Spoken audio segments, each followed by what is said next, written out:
Playing two strikers is the key to Mexico's success, Mau. No, that was not the key to Mexico's success. Boo. The key to Mexico's success was to have a solid backline. The ability that Javier Aguirre displayed tactically to utilize a player like Edson Alvarez in different roles in both games very successfully. Not necessarily when he reached the final third, but I think it freed some other players that display or had really good performances, like Piojo Alvarado.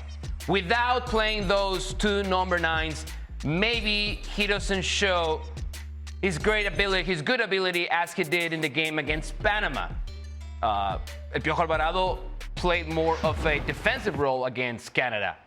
But I go back to what Javier Aguirre said after his press conference after beating Canada, when he said, I talked to my staff and I realized that the best way to go about this conversation was to start them both.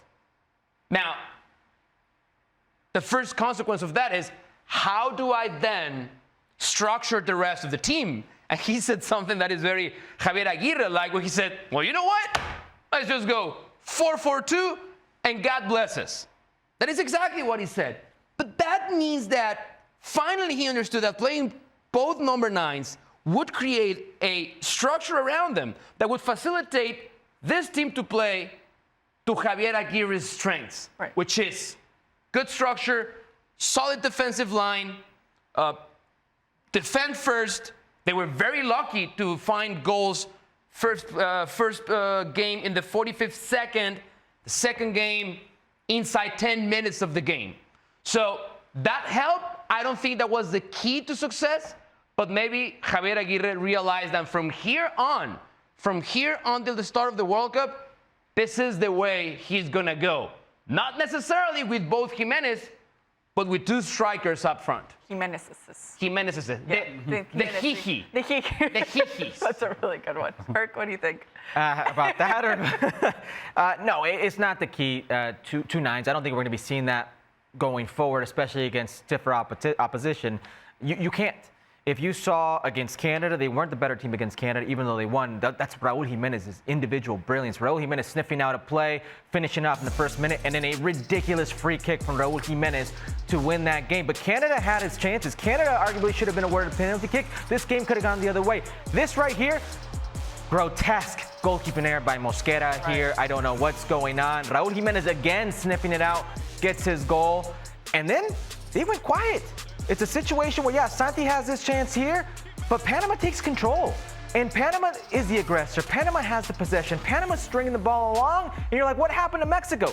In the second half, I think Panama just dies out. And again, it's another error by the Panamanian defense. This time Cordoba with the handball. They take advantage of these mistakes. But against better opposition, I don't think Javier Aguirre is going to say 4-4-2 and may God bless us. I think there's more nuance to this. I think he just says that for show.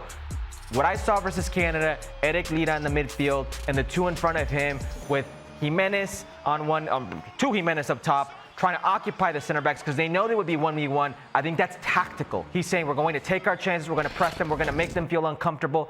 I don't think it's just 4-4-2 and may God bless us. There's more nuance to him than that, to Rafa Marquez than that. This is temporary. This is because it was the opposition it was. Yeah. If they're playing against France tomorrow, you best bet this will be much different. It's taking notes, right? At the end of the day, the result was great. They won this tournament for the first time, Ale.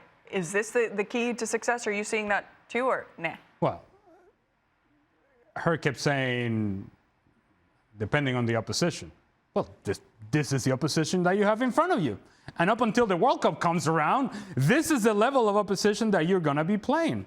Because Gold Cup comes around and it's the same characters that are going to show up. And so we actually had this conversation last week, and I asked the question, why wouldn't you play these two guys together? Because it was either going to be Raúl or Santi. And I said, why don't you play them together? Why they benefit from each other playing in the front line is because it takes attention away defensively from the other.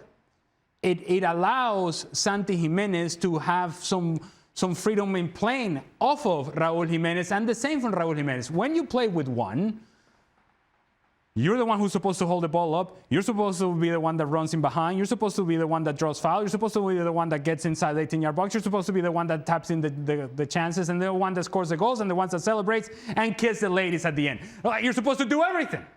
And when you have the two of them, you share that responsibility, which then allows a guy like Raúl Jiménez to get on the end of rebounds of plays that started bouncing all over the place and chaos that was manufactured by Santi Gimenez. That wouldn't happen if you're not playing with two strikers. What you sacrifice with playing with two strikers is some balance through the midfield. And how much do you commit guys from the outside to support in the attack?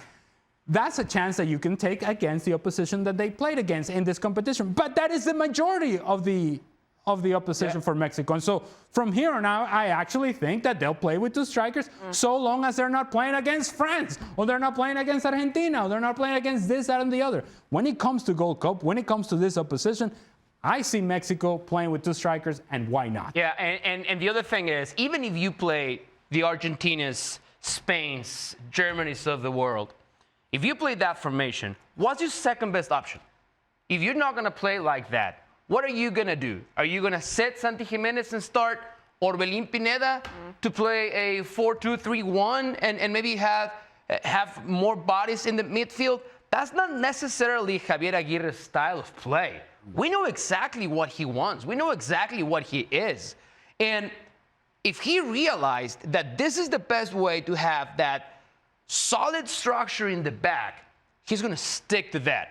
Some players may change. That's why I feel maybe Santi Gimenez goes to the bench, some other player starts next to Raúl Jiménez. But in terms of what Javier Aguirre was looking for, and we had Jose Juan Macias with us in Los Angeles, and he said, after breaking down the lineup, he said, this is more what Rafa Marquez would do. And Alex Pareja, on Ahora o Nunca, he said, this is what Rafa Marquez would do in Barcelona, the second team of Barcelona.